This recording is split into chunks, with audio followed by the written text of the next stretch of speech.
What if I told you I was wearing Gucci shoes, but you found out I had a hole in them? It's jarring. Luxury, but severely damaged. I'm going to give you an overview of Heritage's upcoming auction, Diamonds in the Rough. The collection contains many of the most sought after, rare, and beautiful books in the hobby, but they are flawed, sometimes in remarkable fashion. At the outset, let me say this. A poor copy is better than no copy. Assuming the collection is from one person, this is somebody who prioritizes acquiring as many grails as possible, but willing to sacrifice grade and sometimes eye appeal to do so. Let's go on a journey from the not so rough to the most ragged side of poor. A handful of books honestly don't deserve to be here. They are unrestored, complete copies that, gasp, even have nice eye appeal. Examples include Action Comics 16, More Fun 59, and even lower grade books like Showcase number 4 and Amazing Spider-Man number 3, the comic that introduced Dr. Octopus to the world. ASM 3 is a mere 1.8, but look at that color strike. In my opinion, it looks pretty good for grade. About a quarter of the overall books fall into this category. Restored, but tastefully so. This auction has a ton of restored books. Here's an example, Adventure Comics 37 from 1939. Actually, not much restoration at all, but it is missing a centerfold, thus it gets the 0.5 and the purple label. Nevertheless, this is a legitimately nice looking copy in my humble opinion, and what you see is mostly original. Then you have Captain Marvel Adventures No Number and Adventure Comics 40. They've had a lot of work done, but it looks good. It's been done by a professional. Let's move on to the next category. Fair to poor as expected. One of the top books of this auction is All-American 16, the first appearance of the Green Lantern. It's an okay copy for grade, but it does have poor page quality, brittle. But to me, it doesn't look that bad, and let me tell you, this book is really tough to get. I've seen about, 3 or 4 copies of All-American 16 show up in the last 5 years. If I had more money in my pockets right now, that would be a book that I would go after, if I could get it at a decent price. Amazing Fantasy 15, All-Star 3, and Wonder Woman would also fall into this category. More or less what you expect from an extremely low-grade book. For this next category, I really wish Alanis Morissette was here because, let me tell you, it's ironic. This collection boasts the top 3 classic covers of the Golden Age, Fantastic Comics 3, Suspense 3, and Tech 31. But the books are all coverless.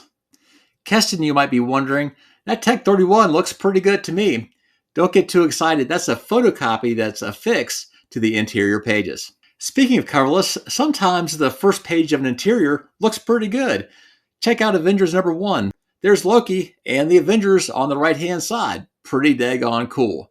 On the other hand, some books, their interior is just plain old bland. Take More Fun 52 as an example. This is a spectacular book, the first appearance of Spectre. The actual cover looks great, but coverless, yawn. I wouldn't want to have that book in a Mylar or in a CGC case. Just doesn't do anything for me. Likely the rarest book of all the collection, it's this book, the 128-page Captain America No Number. As you can see, the interior is black and white. This is a true rarity. Getting any portion of this book, let me tell you, is tough. Now let's move to the pinnacle, or maybe this is the very floor of comic book collecting.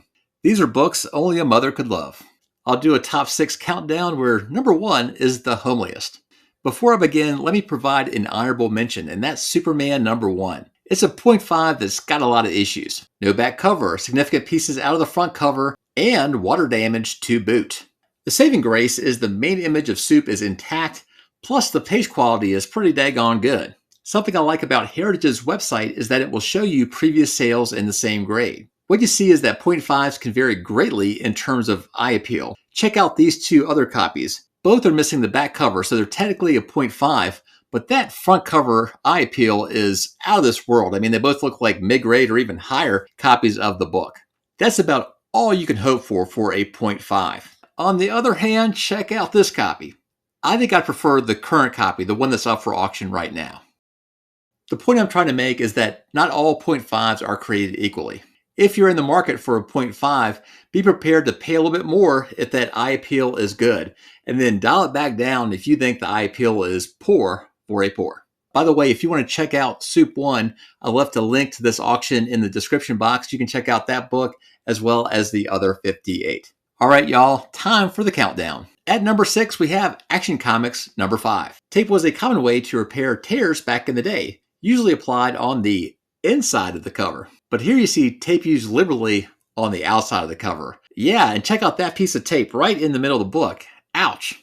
Now let's move to Color Touch Gone Wild. At number 5, we have New Fun 1, extremely rare, very early DC book from 1935. It's a series that would later become more fun with the first appearance of Spectre, Aquaman, and so forth. For this particular copy, it doesn't take a restoration expert to spot the issues. Color touch a bit on the uneven side. As we move to number 4, we have another issue with color. This time it's a color mismatch. We're looking at Wiz Comics number 1. This is a book I love. It's the first appearance of Captain Marvel. This was likely a remainder copy, meaning that the top quarter of the front cover was removed, so it couldn't be given back to retailers for a full refund.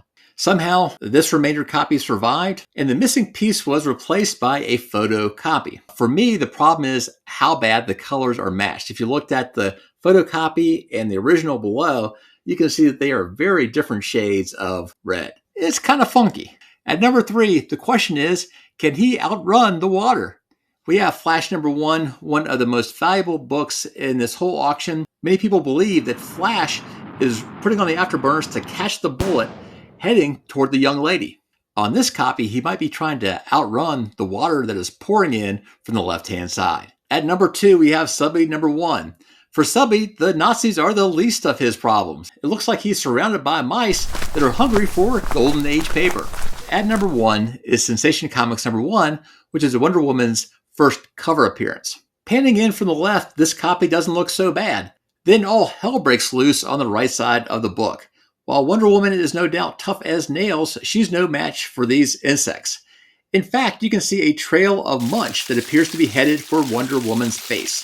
Thank Hera that the destruction didn't go even farther. In the comment section, let me know your opinion of restored comic books or comics in really low grade. For me, sometimes I actually prefer the purple label or restored books.